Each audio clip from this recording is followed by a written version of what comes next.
Olá, pessoal, sejam bem-vindos a mais um episódio de Monoteísmo Prático. Vocês sentiram falta dos vídeos? Eu também, né? Na realidade, eu venho fazendo alguns vídeos aí no Facebook só com o celular, né, para não deixar todo mundo com muita saudade.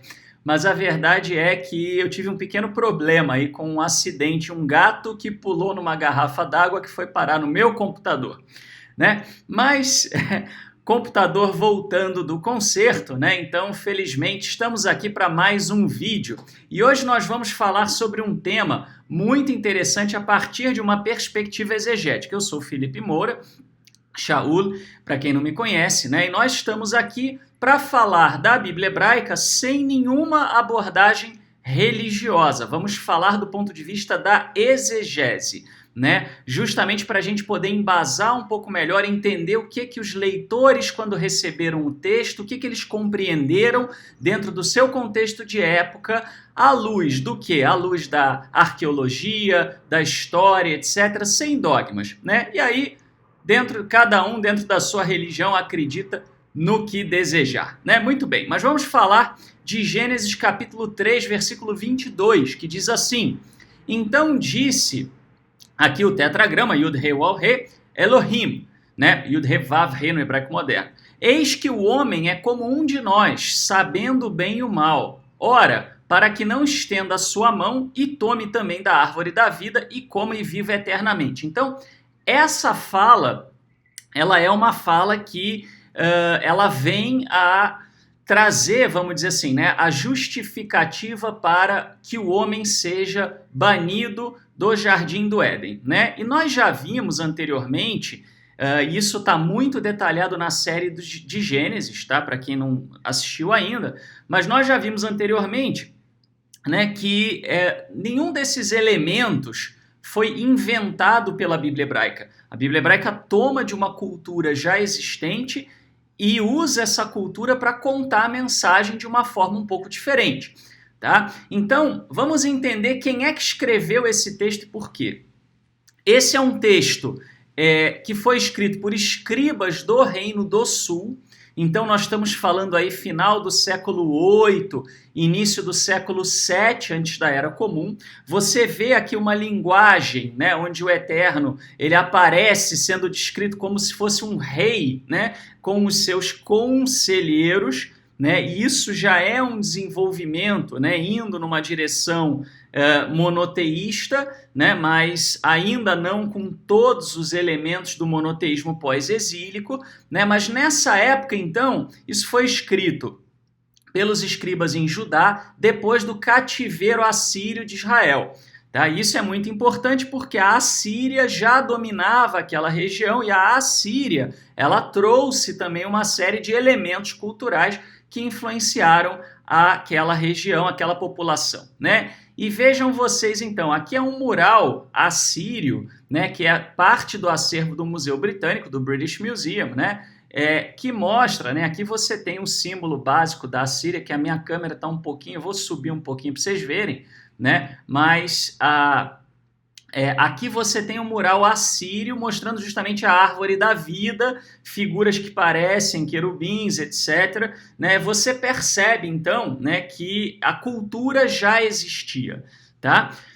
Mas o que acontecia? Se você pegar a mitologia suméria, de um modo geral, ali o norte, né, o norte e nordeste, né, da região ali de Judá e de Israel, o que eles acreditavam quando a gente pega as tábuas, né, o Enuma Elish, né, o Épico de Gilgamesh, escritos assírios, escritos babilônios, escritos daquela região ali da Suméria também, né? O que você vê? Você vê sempre o seguinte: o ser humano ele é um joguete na mão dos deuses. O ser humano ele é muitas vezes tratado como vítima dos deuses, né? E num dado momento você tem inclusive uma dada cena com a árvore da vida, né, onde o homem ele ia atingir a imortalidade, né, e a sua própria divindade o engana, que é para ele não se tornar imortal. E qual era a ideia? Né?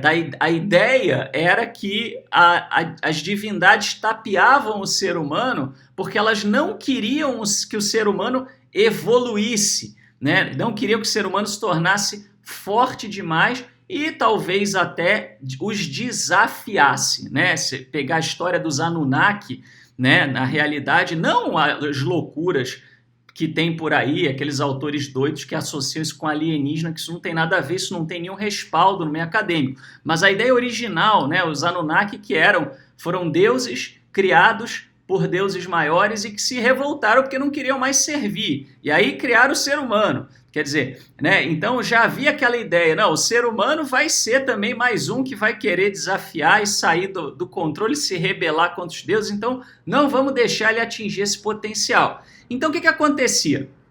Uma das coisas que os deuses negaram ao ser humano foi a imortalidade, né? Então eles olhavam e viam, né, os astros e achavam que eram deuses e que eram deuses imortais, né? Porque continuavam ali ano após ano, etc. E o ser humano morria, né? Então, o que aquela cultura, aquele pessoal fazia? Para poder atingir a imortalidade, aí de N maneiras, né? Seja vivendo num paraíso pós-vida, seja voltando dos mortos, seja o que for que né, permeasse a cultura ali, mas eles tentavam bajular os deuses, até mesmo ludibriar os deuses, né? Você tem alguns relatos em que o ser humano barganha com os deuses, ele tem uma vantagem, a divindade quer um sacrifício, então eu vou lá e eu ofereço, né? E eu bajulo, eu puxo o saco da divindade ou eu ludibrio a divindade, que é para ver se eu consigo a imortalidade. E algumas histórias, algumas mitologias trazem até personagens sendo bem-sucedidos fazendo isso, virando até divindade, tá? E qual era o propósito da Bíblia hebraica? Era dizer que nada disso acontece, que isso é uma grande balela. Tá? Então repara, o que ele traz? Ele traz a principal divindade de Judá, né, que era o tetragrama, dizendo o seguinte, não, realmente o ser humano foi negado a ele a imortalidade, isso era um ponto passivo, né? O ser humano não é imortal, né? E aqui não estamos falando do pós-vida, tá? Necessário, estamos falando do fato que o ser humano morre, né? Mas isso não é por mero capricho. Isso daí também não é, ao contrário do que muitos pensam, a questão não é o pecado em si, né? Aí já é uma visão muito religiosa, muito posterior, né? A ideia aqui é a seguinte, não, o ser humano é capaz de causar o mal, né? Aqui o mal, né, no hebraico antigo tinha a ver com destruição. O ser humano é destrutivo. O ser humano vai bagunçar o coreto, né? Você até traz uma divindade preocupada, entre aspas, né, com as ações do ser humano se ele virar um imortal. Ainda um pouco usando aquela linguagem né, de que os deuses eles tinham esse receio, né, do que o ser humano estava pronto para ter ou não. Tá? Mas aqui não é um capricho, né? O Eterno não está preocupado. Nesse texto você já começa a ver um desenvolvimento monoteísta mais sólido, né? O Eterno não está preocupado que o ser humano vai ser um rival dele, que o ser humano vai destronar, vai se rebelar contra ele, mas sim que, ora, se você tem um ser que pode causar destruição, que pode causar coisas ruins e ele vive para sempre, ferrou. Ele vai acabar com a criação, vai detonar tudo. Tá? Então a ideia, primeiro, a imortalidade não é negada ao ser humano, né, por conta de um capricho. Tá? E sim, isso seria ruim nesse momento. Essa é a ideia. Tá? E aí, o que isso dá a entender então para o leitor? Que a imortalidade ela é uma jornada de aperfeiçoamento, né? Ou é consequência de um aperfeiçoamento. Então, ser humano, você quer viver para sempre? Beleza, então você vai se aprimorar, né? Você vai buscar um aprimoramento e a sua vida vai se estender ou você vai se tornar um imortal, né? E aí, claro, a partir disso, cada um pode fazer a sua leitura pessoal, né? Será que encaixa aqui a ideia, né? Por exemplo, isso para os cristãos pode causar uma estranheza, mas no judaísmo a maioria dos judeus acredita em reencarnação, por uma série de razões. Eu não vou aqui entrar no mérito se existe ou não existe, Isso para o judaísmo não é importante. Para o cristianismo é porque esbarra em dogmas centrais de fé. Para o judaísmo isso não é uma coisa muito importante, o que você acredita que acontece. E eu não estou aqui para falar de religião. Então você pode ver isso da maneira que você quiser, né? Seja que a humanidade vai prolongar a vida dela, né? Seja que você vai para um lugar melhor quando você estiver pronto e vai evoluir em diferentes planos, a sua consciência vai mudar de existências e sucessivas, você vai reencarnar. Você acredita no que você quiser, eu não estou aqui para falar de crença, tá? Mas sim que tem uma associação nítida da Bíblia hebraica desse tema com a questão do superar a capacidade do ser humano de fazer besteira, né? De ser destrutivo, tá? E o que a gente pode extrair de prático disso?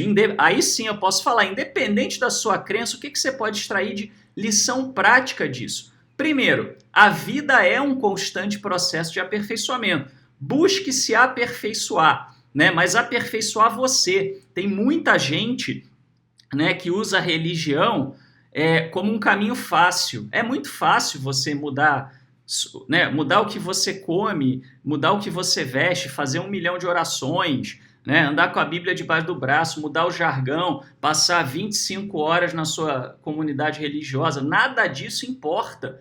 Isso não é aperfeiçoamento. Tá? Isso daí faz você se sentir bem, faz você se sentir legal, bacana, né? Mas em alguns casos pode até ser uma distração, porque pode gerar um problema de ego, né? Pode ser bom, mas pode ser ruim. Mas e a mudança interior? Como é que eu vou ser melhor? Como é que eu vou ser menos destrutivo, causar menos mal, né?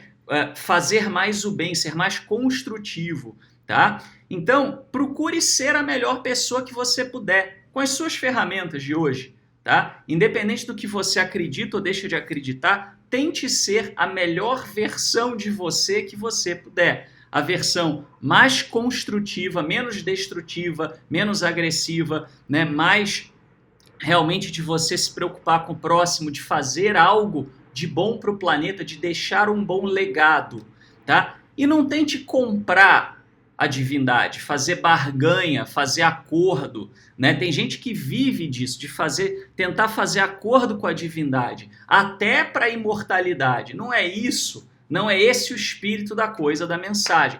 Nenhum dogma religioso vai assegurar para você um pós-vida melhor, tá? Na realidade, encare tudo, a vida e o pós-vida, como um processo natural que a gente deve buscar aperfeiçoamento, ok? Isso independente, como eu disse, do que você acredita, né? Muito bem, pessoal. Então, alguma coisa da bibliografia, tá? Eu trouxe, né, usei um pouquinho ainda do Épico de Gilgamesh, ainda estamos falando de algumas coisas assim, a Jewish Study Bible, né? E a imagem, né, eu tirei direto do British Museum, do Museu Britânico, né? Eles têm lá esse mural assírio, tá lá, você pode acessar nesse link, ok? Pessoal, falando um pouquinho dos nossos recursos, né? Primeiramente, peço encarecidamente, ainda mais agora que eu precisei gastar uma fortuna para arrumar esse computador, graças ao dólar. Colabore com o nosso trabalho. A gente não tem nenhum outro recurso que não a colaboração de vocês. Só acessar monoteísta.org/colabore, ok? Faça a sua doação para que a gente possa trazer esse trabalho inédito, que é um trabalho de estudo sem um dogmatismo religioso. Se você quiser acompanhar, né, receber os nossos vídeos, a melhor forma é pelo WhatsApp, monoteísta.org/zap.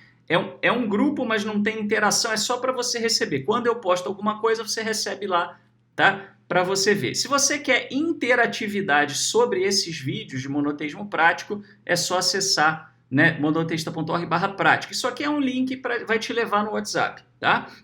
Pode ser do seu celular, enfim. A gente tem o Instagram, Universo Monoteísta. Eu ainda tenho uma certa dificuldade com o Instagram, né? Mas a gente tenta postar ali. Facebook.com/Universo Monoteísta também, mas é aquele negócio, as ferramentas do Facebook nem sempre mostram aquilo que a gente posta, então melhor maneira se você não quiser perder conteúdo nenhum, ou diretamente aqui, né, diretamente também no nosso canal do YouTube, youtube.com/c/monoteísta, não está aqui, deveria estar, né, mas é isso aí. Muito obrigado, pessoal, e até o próximo episódio, se o Eterno nos permitir.